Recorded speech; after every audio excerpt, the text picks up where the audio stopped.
o primeiro gigante, destruir a cidade de Jericó, o envio dos espias. O êxodo do Egito havia chegado ao fim, mas a jornada de Israel estava longe de terminar. Diante do povo hebreu, liderado agora por Josué, erguia-se o primeiro grande desafio na conquista da terra prometida, a cidade de Jericó.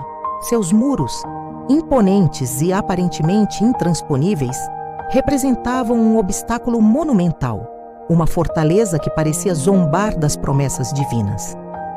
A atmosfera estava carregada de expectativa e talvez de um certo temor, como um povo recém-saído da escravidão, ainda se adaptando à vida nômade e às suas novas responsabilidades, poderia enfrentar uma cidade tão bem fortificada. Josué, porém, não era apenas um sucessor de Moisés. Ele era um líder visionário e estratégico. Antes de qualquer movimento de tropas, antes de traçar planos de batalha que pudessem levar a um confronto direto e custoso, ele agiu com a sabedoria que lhe era peculiar. A primeira e crucial etapa seria a inteligência. Josué compreendia que o conhecimento do inimigo e do terreno era fundamental para o sucesso. Por isso, ele selecionou cuidadosamente 2 homens para uma missão de infiltração. Esses 2 espiões tinham uma tarefa de imensa responsabilidade. Eles deveriam ir secretamente a Jericó e, com a máxima discrição, observar cada detalhe.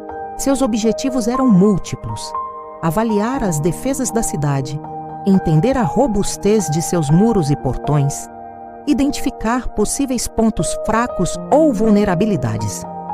Além disso, precisavam sondar a força dos habitantes, o seu moral e a sua capacidade de resistência.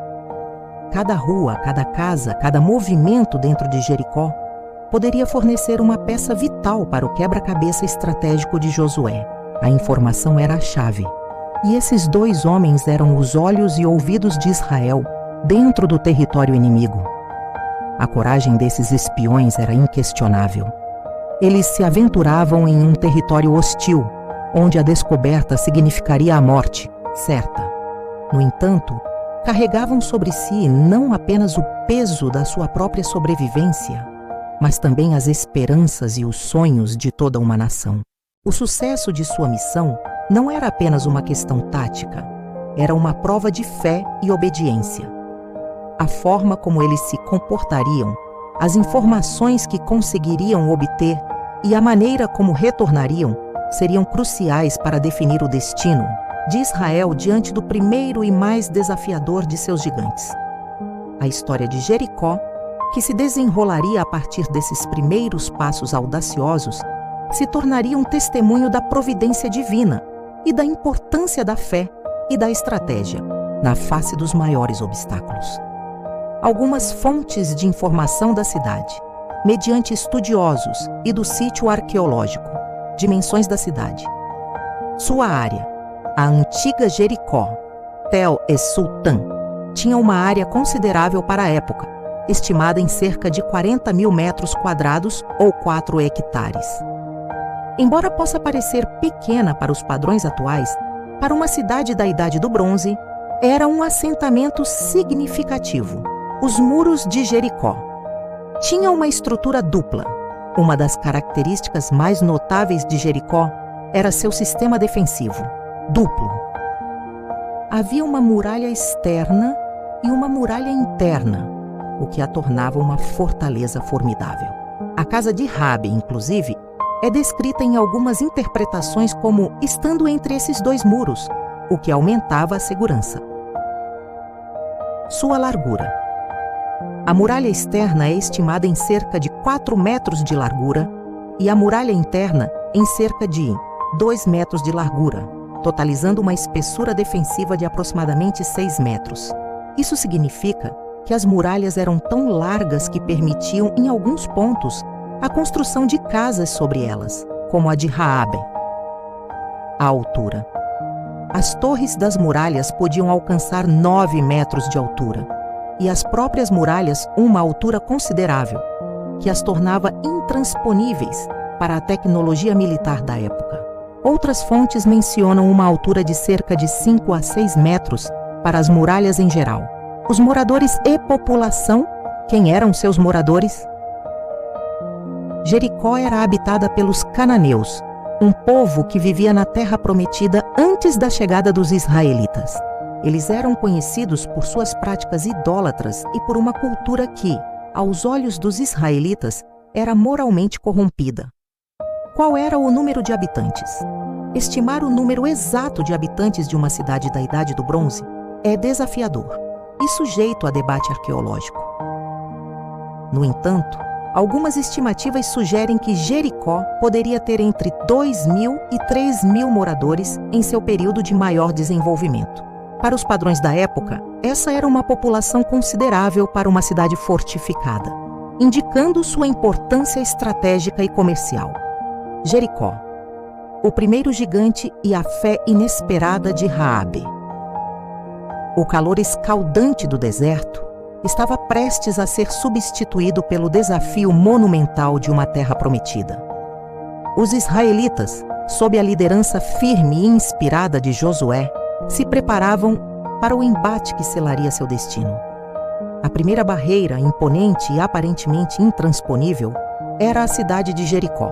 Seus muros fortificados se erguiam como um gigante, simbolizando o primeiro grande teste da fé e da coragem de uma nação recém-liberta da escravidão. Josué, com sua visão estratégica, sabia que o confronto direto exigia preparo e informação. Antes de mover um único soldado, ele tomou uma decisão crucial. Enviou 2 espiões para uma missão de reconhecimento vital. A tarefa deles era infiltrar-se em Jericó, mapear suas defesas, entender a moral de seus habitantes e buscar qualquer informação que pudesse ser a chave para a vitória.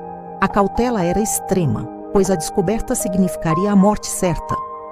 Entretanto, o que parecia ser uma simples missão de espionagem se transformou em uma história de fé e redenção.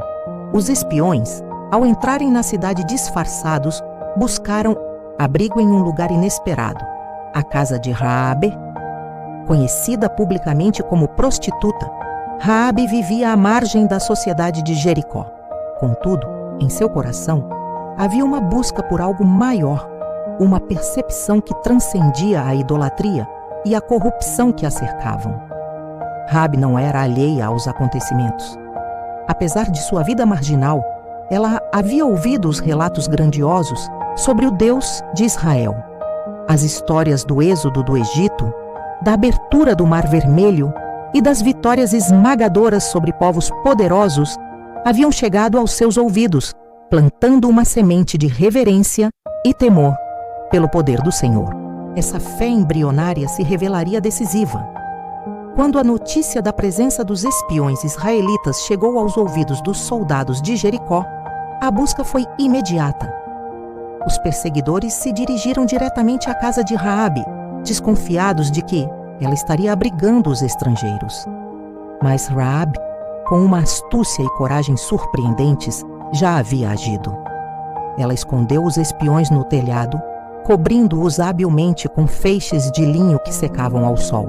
Com a maior naturalidade, ela enganou os soldados, afirmando que os homens haviam partido pouco antes do fechamento dos portões da cidade.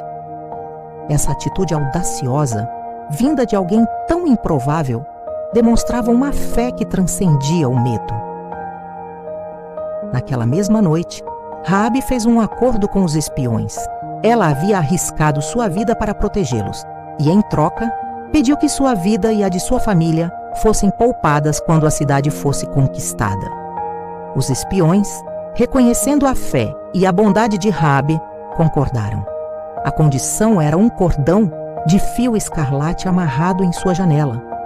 Um sinal visível para o exército de Israel, uma marca de salvação que distinguiria sua casa da destruição iminente. Assim, a vida de uma mulher que parecia insignificante se entrelaçou ao destino de uma nação, provando que a fé pode surgir nos lugares mais inesperados e mover montanhas inexpugnáveis. A história de Raabe e Jericó não é apenas sobre estratégia militar, mas sobre a providência divina e a capacidade de redenção. O cordão escarlate salvação, integração e a graça de Deus. O barulho do desmoronamento dos muros de Jericó ecoou, um testemunho do poder de Deus e da fé de Israel. Mas em meio à poeira e à destruição, um pequeno refúgio se mantinha intacto, a casa de Raabe, marcada pelo cordão escarlate. Era um milagre visível, o cumprimento de uma promessa que parecia improvável. Quando os soldados israelitas invadiram a cidade, eles foram fiéis à palavra dada. A casa de Raabe foi poupada. Ela e sua família foram resgatados do caos e levados para a segurança do acampamento de Israel. Raabe, antes uma estrangeira, uma cananeia e de fato marginalizada por sua profissão, agora entrava em um novo capítulo, não apenas como uma sobrevivente, mas como parte do povo escolhido de Deus. A escolha da casa de Raabe como refúgio para os espiões não foi uma mera coincidência. Longe de ser um acidente do destino, essa decisão foi uma oportunidade divinamente orquestrada. A casa de uma prostituta localizada na muralha da cidade pode parecer o lugar mais improvável para um encontro que mudaria a história. No entanto, é precisamente nesse cenário de aparente desvantagem que a misericórdia e a soberania de Deus se manifestam de forma mais brilhante. Raabe, em sua condição, estava mais aberta e menos presa às ilusões de segurança e poder que cegavam o restante de Jericó. Ela reconheceu a magnitude do Deus de Israel e aproveitou a única chance de salvação que lhe foi oferecida. Sua história rapidamente se espalhou entre os hebreus.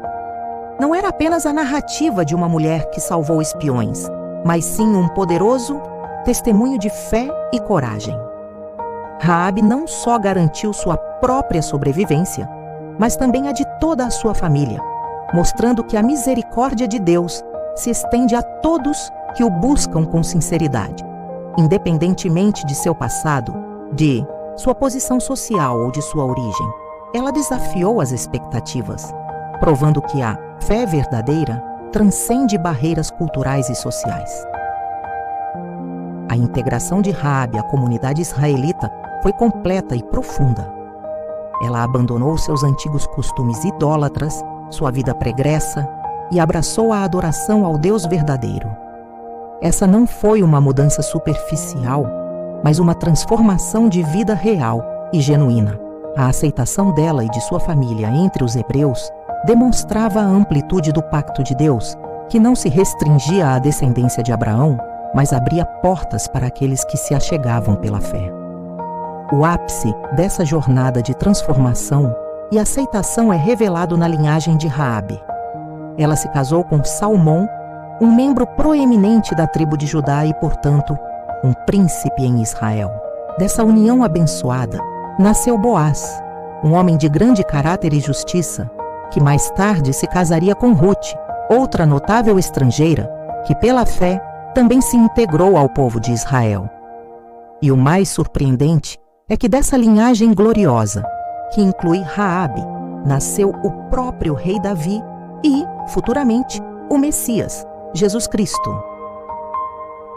A trajetória de Raabe é um lembrete vívido de que Deus não opera por coincidências, mas por oportunidades que Ele mesmo cria. Ele é um Deus de segundas chances, de redenção e de uma misericórdia que surpreende e transforma. Sua história, registrada nas Escrituras, destaca que a fé genuína, mesmo em circunstâncias as mais improváveis, pode levar à salvação e à integração em seus propósitos eternos, mostrando o vasto alcance da graça divina. E Salmão gerou, de Raabe a Boaz. E Boaz gerou, de Ruth a Obed. E Obed gerou a Jessé. E Jessé gerou ao rei Davi. E o rei Davi gerou a Salomão que foi mulher de Urias. Mateus capítulo 1, versículos 5 e 6. Para nossa meditação, a narrativa dessa passagem de Raabe se destaca como uma poderosa lição sobre fé, coragem e redenção, revelando a capacidade transformadora da graça de Deus. Esta mulher, que viveu em Jericó e era classificada como gentia e pecadora pela sociedade da época, arriscou sua própria vida ao esconder os espiões israelitas enviados para avaliar a terra. Sua decisão não foi apenas um ato de bravura, mas uma demonstração clara de sua crença no poder do Deus de Israel. Raabe, ao proteger aqueles homens, não apenas defendeu suas vidas, mas também proclamou sua fé em algo maior do que ela mesma poderia compreender. Enquanto a cidade mergulhava no pavor e no medo diante da iminente chegada do povo hebreu, atormentada pelas notícias sobre a libertação sobrenatural e poderosa desse povo do Egito, Raabe se destacava por sua perspectiva diferente. Em vez de sucumbir ao desespero coletivo, ela aguardava com expectativa e esperança o que Deus poderia realizar. Sua fé a impulsionava a crer que algo grandioso estava por vir. E essa certeza a separava dos demais cidadãos de Jericó, que viam apenas destruição à frente. Nesse cenário de incerteza, Raabe não apenas contemplava o futuro, mas o via como uma oportunidade para assistir à ação divina. Para ela, a iminente presença dos hebreus não era um motivo de temor, mas em uma grande oportunidade por saber que algo inusitado iria acontecer. O ato de Raabe foi recompensado de maneira extraordinária. Não apenas garantiu sua sobrevivência e a de sua família durante a destruição de Jericó, mas também a incluiu no povo hebreu, oferecendo a ela uma nova vida e um legado duradouro na história sagrada. Esta inclusão é um testemunho profundo de que a salvação é acessível a todos, independentemente de suas origens ou do passado que carregam. A trajetória de Raabe transcende as barreiras sociais e morais, demonstrando que a misericórdia e a graça divina não conhecem limites. Por meio de sua história, Raabe se torna um ícone de conversão e fidelidade, enfatizando que Deus valoriza a sinceridade de coração acima de todas as falhas humanas. Assim, propaga-se a mensagem de que ninguém está além do alcance da graça transformadora de Deus, que é capaz de renovar e recriar vidas. A transformação de Raabe não é um mero evento isolado, mas um símbolo do impacto que a fé pode ter em um indivíduo. Sua coragem em acreditar e agir conforme essa crença se torna uma lição relevante para todos que procuram compreender o amor incondicional e a aceitação que Deus oferece. Da mesma forma, a bravura de Raabe ressoa como um eco através das gerações, reafirmando que a fé, mesmo que pareça pequena ou insignificante, pode provocar mudanças imensas. Assim, a história de Raabe ilustra de maneira impactante que a fé tem o poder de mover montanhas e, nos casos mais impressionantes, até mesmo derrubar muralhas impenetráveis. Sua lembrança perdura como a heroína de Jericó, um exemplo luminoso de que cada um de nós, independentemente de nosso passado, pode tocar o futuro através da fé, da coragem e de um coração disposto a crer e a agir. A história de Raabe não é apenas uma crônica do passado, mas uma inspiração viva para todos que enfrentam as barreiras da vida com fé e determinação. Ela somente não entrou na linhagem real do povo de Israel, como também foi citada juntamente com os heróis da fé no livro de Hebreus. Pela fé caíram os muros de Jericó, sendo rodeados durante 7 dias. Pela fé, Raabe, a meretriz, não pereceu com os incrédulos, acolhendo em paz os espias. Carta aos Hebreus, capítulo 11, versículos 30 e 31a.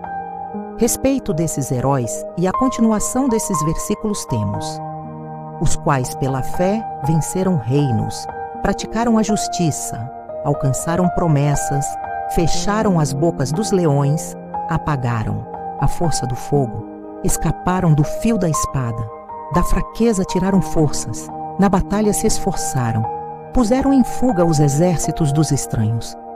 As mulheres receberam pela ressurreição os seus mortos. Uns foram torturados, não aceitando o seu livramento, para alcançarem uma melhor ressurreição. E outros experimentaram escárnios e açoites, e até cadeias e prisões. Foram apedrejados, cerrados, tentados, mortos ao fio da espada. Andaram vestidos de peles de ovelhas e de cabras, desamparados, aflitos e maltratados, dos quais o mundo não era digno. Errantes pelos desertos e montes, e pelas covas e cavernas da terra. E todos estes, tendo tido testemunho pela fé, não alcançaram a promessa. Provendo Deus alguma coisa melhor a nosso respeito, para que eles sem nós não fossem aperfeiçoados. Na carta aos Hebreus, capítulo 11, versículos 33 ao 40, que possamos nos fortalecer na fé desses homens e mulheres. Que Deus te abençoe. Muito obrigada por assistir o vídeo. Dê o seu like, siga a página, compartilhe e deixe os seus comentários.